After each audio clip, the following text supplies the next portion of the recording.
देवराज इंद्र को जब पता चला कि चक्रवर्ती सम्राट विक्रमादित्य के छोटे भाई आज पाठ छोड़कर तपस्या हेतु जंगल चले गए हैं, तब देवराज इंद्र ने राज्य में सुरक्षा बनाए रखने हेतु एक देव को भेजा।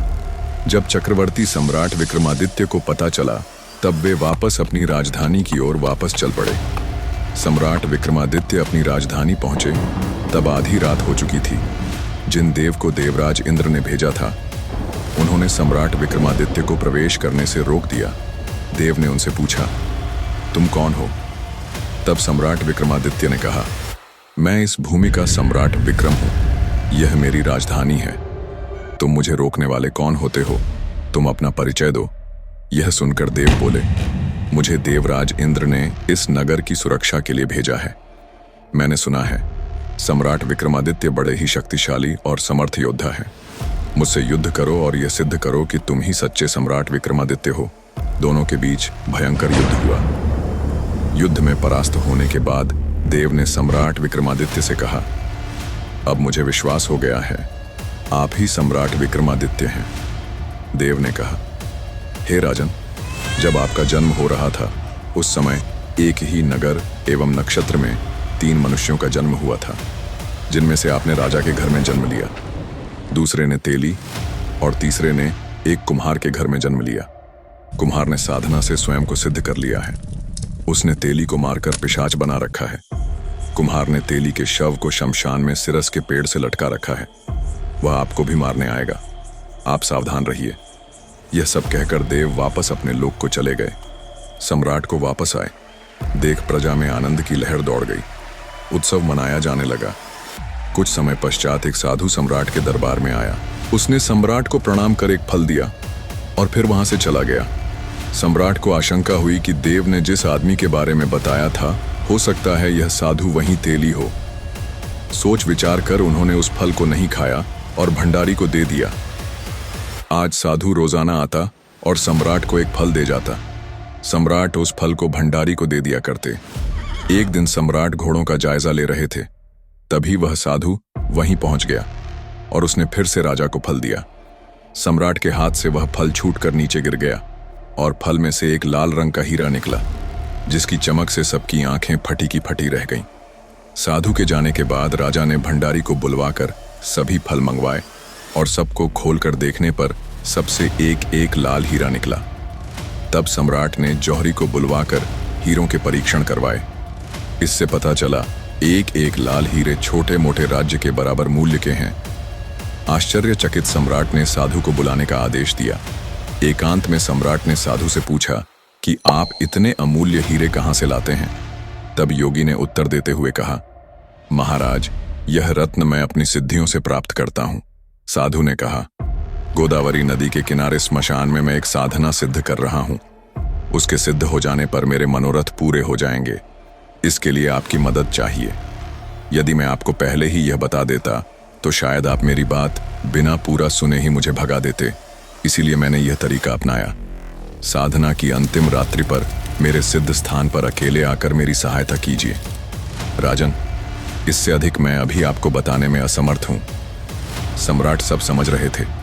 उन्होंने साधु को उत्तर देते हुए कहा, अच्छी बात है, साधना के अंतिम दिन सूचित कीजिएगा। मैं आपकी सहायता हेतु अकेला ही आऊंगा। कुछ दिन उपरांत अमावस्या की रात्रि आ गई। अमावस्या की आधी रात को राजा साधु के पास पहुंचे। थोड़ी देर बैठने के बाद सम्राट ने साधु से पूछा, योगी जी, मैं आपकी क्या सहायता कर सकता हूं? साधु ने कहा, राजन, यहां से दक्षिण दिशा में 2 कोस दूर शमशान में एक सिरस का पेड़ है। उस पर एक शव लटका हुआ है। आप उसे मेरे पास लेते। आइए राजा उस शव को लाने। शमशान के मध्य में चले गए। जब शमशान पहुंचे तो उस रात्रि वहां बहुत अंधेरा था और बारिश हो रही थी। वहां डरावनी आवाजें आ रही थीं। सांप बिच्छू पैर पर चढ़ रहे थे। जंगली जानवरों की भयावह आवाजें आ रही थीं। अघोरी शवों को खा रहे थे। पर इन्हें क्या पता था कि वह कोई मामूली मानव नहीं, सम्राट विक्रमादित्य है। बिना किसी भय, बिना किसी डर के सम्राट विक्रमादित्य आगे बढ़ते गए। ना शेर की दहाड़ का डर, ना हाथी के चिढ़ने का डर। बेधड़क बेखौफ राजा विक्रमादित्य सिरस के पेड़ के पास पहुंच गए। पेड़ की जड़ से ऊपर तक उस पूरे पेड़ में आग लगी हुई थी और पेड़ पर रस्सी से बंधा एक शव लटक रहा था। सम्राट ने अपनी तलवार से उस रस्सी को काटकर नीचे गिरा दिया। गिरते ही शव दहाड़े मारकर रोने लगा। तब राजा ने पूछा, तू कौन है?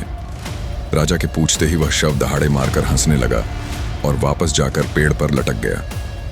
विक्रमादित्य पूरे खेल को समझ रहे थे। उन्होंने फिर से तलवार से रस्सी को काटकर शव को नीचे गिरा दिया। इस बार उन्होंने अपने हाथों में जकड़ कर उससे पूछा, तू कौन है? इस पर उस शव ने कोई उत्तर नहीं दिया। तब सम्राट विक्रमादित्य ने उसे चादर से बांध दिया और फिर उसे लेकर चल पड़े। रास्ते में शव ने कहा, मैं बैताल हूं, तू कौन है और मुझे कहां ले जा रहा है? सम्राट विक्रमादित्य ने कहा, मैं इस भूमि का चक्रवर्ती सम्राट विक्रमादित्य हूं। मैं तुझे उस साधु के पास लेकर जा रहा हूं जिसने मुझे तुझे यहां से ले जाने की विनती की है। तब बेताल ने कहा, तेरे साथ चलने की मेरी 2 शर्तें हैं। पहली, रास्ते में तू कुछ भी नहीं कहेगा। यदि तूने एक शब्द भी कहा तो मैं लौटकर पेड़ पर जा लटक। दूसरी, मैं तुझे कहानी सुनाऊंगा। सम्राट विक्रमादित्य ने इशारे में उसकी बात का समर्थन किया। सम्राट उसे उठाकर ले जा रहे थे और बेताल ने राजा को कहानी सुनाना शुरू किया। बेताल ने कहा, सुनो राजन, काशी में प्रताप मुकुट नाम का राजा राज करता था। उसके वज्र मुकुट नाम का एक बेटा था।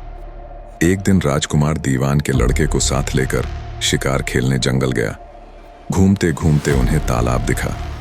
दोनों मित्र वहां रुक गए और तालाब के पानी में हाथ हाथ मुंह धोकर ऊपर महादेव के मंदिर दर्शन के लिए गए। घोड़ों को उन्होंने मंदिर के बाहर बांध दिया। वो मंदिर में दर्शन करके बाहर आए तो देखा कि तालाब के किनारे कोई राजकुमारी अपनी सहेलियों के साथ स्नान करने आई है। दीवान का लड़का तो वहीं एक पेड़ के नीचे बैठा रहा, पर राजकुमार से ना रहा गया। वह आगे बढ़ गया। राजकुमार ने उसकी ओर देखा तो वह उस पर मोहित हो गया। राजकुमारी भी उसकी तरफ देखती रही। फिर राजकुमारी ने जुड़े में से कमल का फूल निकाला, कान से लगाया, दांत से कुतरा पैर के नीचे दबाया और फिर छाती से लगा अपनी सखियों के साथ चली गई। राजकुमारी के चले जाने पर राजकुमार निराश हो अपने मित्र के पास आया और सब हाल सुनाकर बोला, मैं इस राजकुमारी के बिना नहीं रह सकता, पर मुझे ना तो उसका नाम मालूम है न ठिकाना। वह कैसे मिलेगी?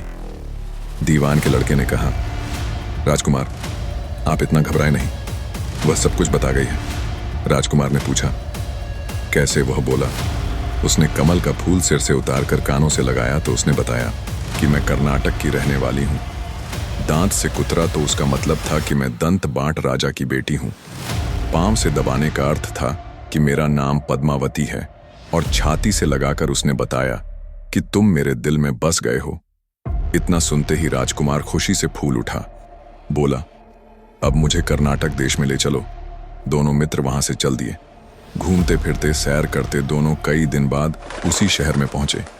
राजा के महलों के पास गए तो एक बुढ़िया अपने द्वार पर बैठी चरखा काटती मिली।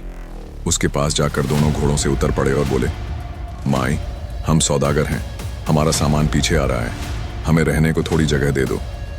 उन दोनों की शक्ल सूरत देखकर और बात सुनकर बुढ़िया के मन में ममता उमड़ आई और बोली, बेटा, तुम्हारा घर है, जब तक जी में आए तब तक रहो। दोनों वहीं ठहर गए। दीवान के बेटे ने पूछा, माई, तुम क्या करती हो? तुम्हारे घर में कौन कौन है? तुम्हारी गुजर कैसे होती है? बुढ़िया ने जवाब दिया, बेटा, मेरा लड़का राजा की चाकरी में है। मैं राजा की बेटी पद्मावती की धाय थी। बूढ़ी हो जाने के कारण अब घर में रहती हूं। राजा खाने पीने को दे देता है। दिन में एक बार राजकुमारी को देखने महल में चली जाती हूं। राजकुमार ने बुढ़िया को कुछ धन दिया और कहा, माई, कल तुम वहां जाओ तो राजकुमारी से कह देना कि जेठ सुधी पंचमी को तुम्हें तालाब पर जो राजकुमार मिला था वह आ गया है। अगले दिन जब बुढ़िया राजमहल गई तो उसने राजकुमार का संदेशा उसे दे दिया। सुनते ही राजकुमारी ने गुस्सा होकर हाथों में चंदन लगाकर उसके गाल पर तमाचा मारा और कहा, निकल यहां से। बुढ़िया ने घर आकर सब हाल राजकुमार को कह सुनाया। राजकुमार हक्का बक्का रह गया और राजकुमार के मित्र ने कहा, राजकुमार, आप घबराए नहीं, उसकी बातों को समझें। उसने 10 उंगलियां सफेद चंदन में मारी। इससे उसका मतलब यह है कि अभी 10 रोज चांदनी के हैं। उनके बीतने पर मैं अंधेरी रात में मिलूंगी। 10 दिन के बाद बुढ़िया ने फिर राजकुमारी को खबर दी।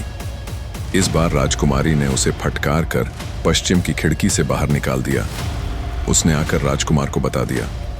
सुनकर दीवान का लड़का बोला, मित्र, उसने आज रात को तुम्हें उस खिड़की की राह बुलाया है। हमारे खुशी के राजकुमार उछल पड़ा। समय आने पर उसने बुढ़िया की पोशाक पहनी, इत्र लगाया, हथियार बांधे। दोपहर रात बीतने पर वह महल में जा पहुंचा और खिड़की में से होकर अंदर पहुंच गया। राजकुमारी वहां तैयार खड़ी थी। वह उसे भीतर ले गई। रात भर राजकुमार राजकुमारी के साथ रहा। जैसे ही दिन निकलने को आया कि उसने उसे छिपा दिया, रात को फिर बाहर निकाल लिया। इस तरह कई दिन बीत गए। अचानक एक दिन राजकुमार को अपने मित्र की याद आई। उसे चिंता हुई कि पता नहीं उसका क्या हुआ होगा। उदास देखकर राजकुमारी ने कारण पूछा तो उसने बता दिया। बोला, वह मेरा बड़ा प्यारा दोस्त है, बड़ा चतुर है, उसकी होशियारी ही से तो तुम मिली हो। राजकुमारी ने कहा, मैं उसके लिए बढ़िया बढ़िया भोजन बनवा हूं, तुम उसे खिलाकर तसल्ली देकर लौट आना।